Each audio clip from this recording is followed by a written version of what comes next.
So, it's Monday, and as expected, the biggest news story in basketball does not seem to be about the NBA Finals. It doesn't seem to be about the fact that the Celtics might be one of the best teams we've ever seen. I'm not joking. This team is scary. It is absolutely scary. Scary enough that I'm going to make an NBA video. But they're just scary good. But one of the biggest stories is still about Caitlin Clark not making the Olympic team. And then you've got people talking about how she should have made it without giving a basketball reason. Personally, my logic for her making it is you got to bring a young player. The team's too old. And what happens next Olympics when half of the team will have retired? I think you still bring one player for the experience, but obviously Team USA didn't. I think she still comes in for Chelsea Gray, but it is what it is. Before we go on, if you guys are new to the channel, subscribe. We are just over 200 subscribers away from 7,000, lads. If we could hit that in the next couple of days, that would be absolutely insane. But anyway, now let's get on to the video.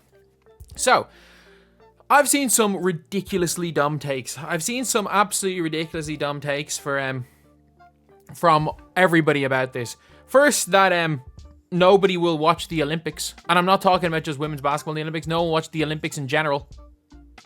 In general, if she's not on the team, okay. People boycotting the Olympics because of it. And I'm not just talking about, like, people not wanting to watch guys running in 100-meter sprints. People aren't going to watch Ryan Krauser maybe break the shot put record. Because, you know, Caitlin Clark didn't make the women's basketball team as their 12th man. Yeah, that's ridiculous. And then I've seen some ridiculous things on the other end. Because these are the same people that actually are, like, I've genuinely seen Rookie of the Year lists that has Caitlin Clark at 7. I've seen somebody put a Rookie of the Year list up, like, potential up. I think it was, like, Reese, Jackson, Edwards, Martin, Brink, I think it was, like, Brink, Peely, Clark. I'm just like, what? What? How is Kate Martin? Like, what? What? The Kate Martin over Caitlin Clark one is hilarious, as great as Kate Martin was yesterday. But I saw this tweet as well talking about how Caitlin Clark will never make Team USA because of Paige Beckers, Raven Johnson, Flo J, and Juju. And I'm like, okay, in 4 years' time, by the way, we have to take into account at the time of the last Olympics, what's her name? Caitlin Clark was co-freshman of the year. A year after the last Olympics, she was being interviewed by Stephen A. Smith and being called a female Steph Curry. And this is this is in 2022. And since then, as the leading scorer in NCAA Division 1, leading scorer again, and broke the record and has come into the WNBA. And then 2 30-point games. It hasn't even been a month. It's been less than a month. She's had 2 30-point games as a rookie. So she's been as good, if not better than expected by a lot of people. And some of these people, like Raven Johnson, who Caitlin Clark waved off 2 years ago in the Final Fours, albeit she did a very good job on Caitlin Clark in the championship game, especially in the second half, she was still the best player on the floor. Flo J. Look, Flo J's good. Flo J's gonna be really good as far as, like, if people want to hype up a player for being part of, like, being like a celebrity more than a basketball player, trust me, she's going to be the one that'll transcend it over Angel Reese, because Angel Reese is just the hustle player.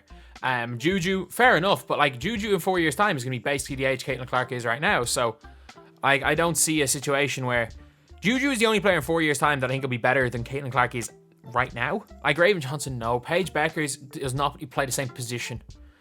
Paige Beckers played the 4th year in college for them at times. But there's no way. There's just no way Caitlin Clark doesn't make it, barring injury. Because, you look, Kelsey Plum's probably not going to make the next Olympics team. You're looking at, as far as guards are concerned, Sabrina's still going to be there. Taurasi, I think Taurasi plays the next Olympics. At 46 years old, Taurasi plays the next Olympics. And then the only problem is that if Diana, like, if you're looking at who the actual replacement should be for Chelsea Gray, it realistically should be Skylar Liggins-Smith, but Diana Taurasi won't play with her. So, like, people are talking about her being one of the options. No, she's just out of consideration as long as Taurasi's there. I think the only situation where Caitlin Clark doesn't make the team is if Taurasi goes and coaches. I'm being dead serious. Like, if Taurasi goes and coaches, it's going to be her friend. It's going to be UConn and friends. Like, that is the only... I think that's the only situation where she doesn't make the team. But, like, why are people trying to fight so hard against... And just on the opposite end, like, when people are... Because it's always a certain type of person that will rank Caitlin Clark 7th as the best rookie this year when she's clearly been the best. And also, up to this point in the year, as good as Aaliyah Edwards has been for a few games, as good as Rickea Jackson has been for a few games, up to this point, Angel Reese has been significantly better than all the others. It's been like Clark, Reese, the rest. However, by the end of the year, with the way Rickea Jackson's playing, I wouldn't be surprised. She's not going to win Rookie of the Year, but I wouldn't be surprised to see Rickea Jackson be on that trajectory of being an all-star next year. With Reese and Clark.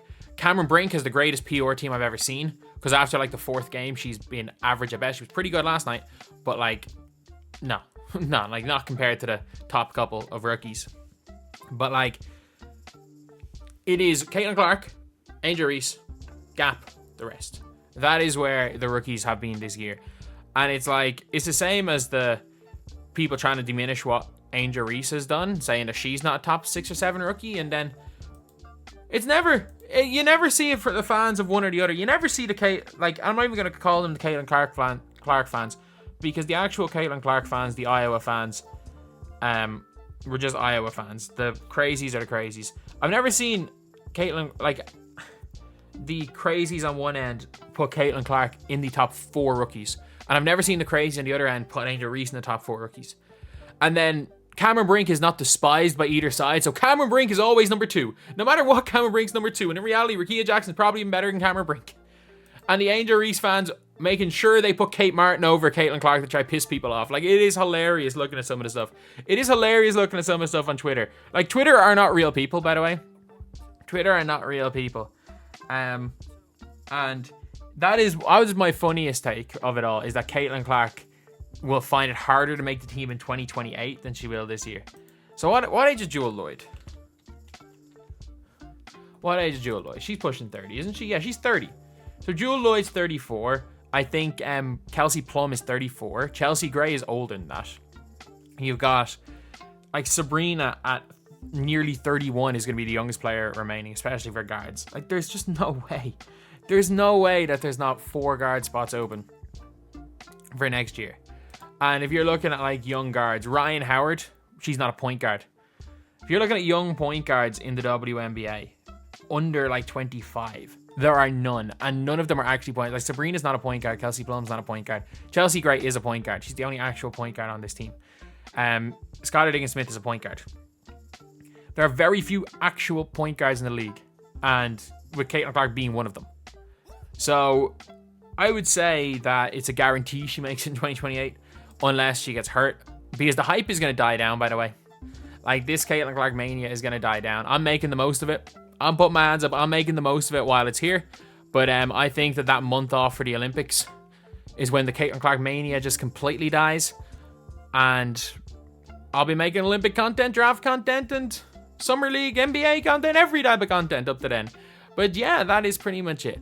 And what do you guys think? Do you think there's any chance she doesn't make it 2028? Thank you guys for watching. Please like, comment, and subscribe.